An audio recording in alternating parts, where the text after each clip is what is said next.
آقا دیگه اینجوری امضا نزن، بیا 4 امضای جذاب با 4 اسم پرطرفدار بهت آموزش بدم که حتما به کارت میاد. آخر ویدیو بهت میگم از چه قلم و کاغذی استفاده میکنم.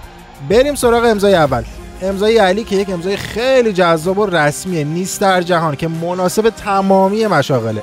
بریم سراغ امضای دوم که امضای اسم حسین هستش. اینجا حسین رو اجرا میکنی، این حرکت منحنی شکل و اینم یه حرکت بیضی شکل و نقطه آخر امضا.